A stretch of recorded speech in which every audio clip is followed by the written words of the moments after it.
السلام علیکم ورحمۃ اللہ۔ کیسے ہیں جی معزز سامعین؟ امید ہے آپ سب لوگ خیر و عافیت سے ہوں گے۔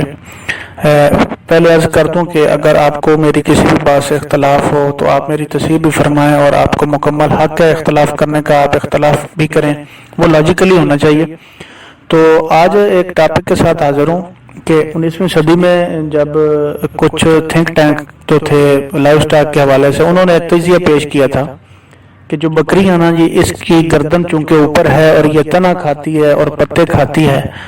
لہٰذا ہمارے ملک میں تو وہ چیزیں جو ہیں درخت اتنی وافر مقدار میں موجود نہیں ہیں، یا ایسی فصلیں موجود نہیں ہیں، ایسے چارہ جات موجود نہیں ہیں جن کے پتے ہوتے ہیں اور یہ بکریوں کی جو نیوٹریشن ہے وہ پوری کر سکتے ہیں۔ تو لہٰذا بکریوں کی جو نسلیں ہیں ان کو ختم کیا جائے اور پروموٹ کیا جائے بھیڑ فارمنگ کو،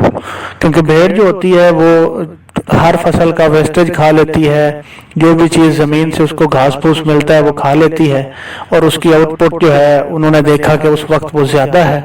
تو اس کی ان کے حوالے سے، اس کے بچوں کے حوالے سے، تو لہٰذا اس کو پروموٹ کیا جائے اور اس کی گورنمنٹ لیول پہ حوصلہ افزائی بھی کی جائے اور اس کی فارمنگ کو سپورٹ بھی کیا جائے اور پروموٹ بھی کیا جائے، جو کہ ایک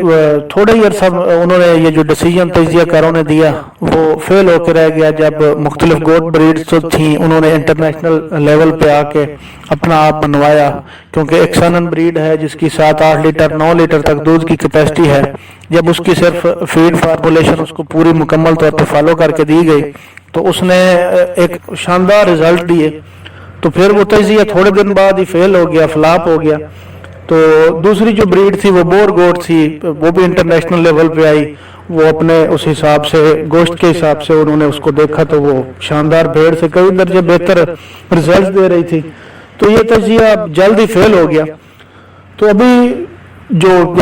تجزیہ چل رہا ہے وہ یہی ہے کہ گوٹ فارمنگ کو ہی پروموٹ کیا جائے، کیونکہ اس کا دودھ زیادہ ہے، ڈیری کے حوالے سے اس کو جو ہے نا کافی پذیرائی حاصل ہے انٹرنیشنل لیول سے۔ پاکستان میں تو ابھی اس پہ کام اتنا نہیں ہو رہا،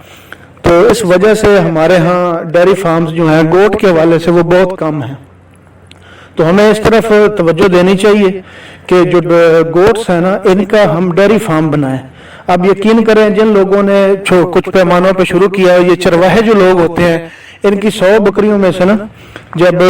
30 بکریاں بھی بچے دے دیتی ہیں نا تو ان کے جو 100 کا 100 ہوتا ہے ریوڑ ہوتا ہے، 100 جانوروں کا ریوڑ، وہ ان 30 بکریوں کے سر پہ وہ اس کو پال بھی لیتے ہیں، اس کو مینج بھی کر لیتے ہیں۔ اس کی وجہ صرف اور صرف یہی ہے کہ وہ بکریوں کا دودھ سیل آؤٹ کرتے ہیں،